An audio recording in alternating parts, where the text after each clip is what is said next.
Le château de la Punta, propriété de la collectivité de Corse, a été sélectionné parmi plus de 2000 signalements par le comité présidé par Stéphane Bern pour la sauvegarde du patrimoine en péril, et afin de bénéficier des fonds issus du loto du patrimoine mis en œuvre par le ministère de la Culture, la Fondation du patrimoine et la Française des Jeux.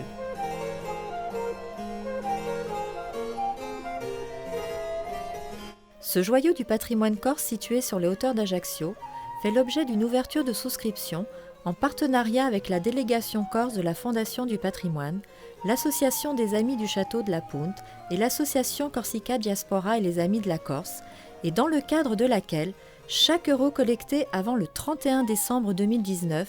bénéficie d'un bonus d'1 € dans la limite des 40 000 € collectés. Une véritable opportunité pour cet édifice riche d'une histoire exceptionnelle.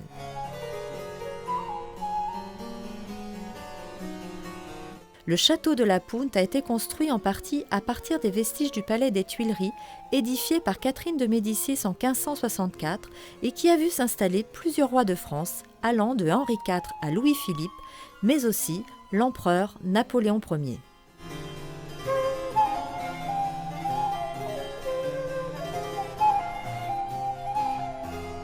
À la suite de l'incendie survenu en 1871 sous la Commune, le palais des Tuileries est démoli et c'est la famille Pozzo-di-Borgo qui rachète le plus grand lot de pierres afin d'honorer la promesse faite au comte Charles-André Pozzo-di-Borgo de bâtir sur la terre de leurs ancêtres quelque chose qui fût en relation avec la fortune qu'ils leur laissaient. C'est ainsi qu'en 1891 est édifié le château de la Punta, d'après les plans de l'architecte Albert Franklin Vincent, qui, après avoir fait transporter depuis Paris les pierres vestiges des Tuileries, complétera celles-ci par les pierres de Provence et livrera une bâtisse à l'architecture remarquable, dotée d'un confort exceptionnel et qui servira de lieu de villégiature.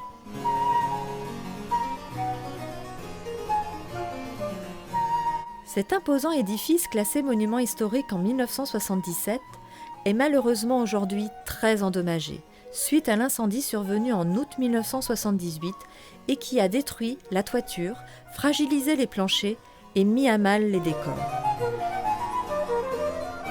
La collectivité de Corse, qui est à présent propriétaire du château, entend réaliser dans un premier temps et conformément aux préconisations d'un récent diagnostic, des travaux de mise en sécurité des abords du château, de restauration des façades et des escaliers extérieurs, afin de pouvoir rouvrir le site à la visite du public et avant même que lui soit trouvée une nouvelle destination.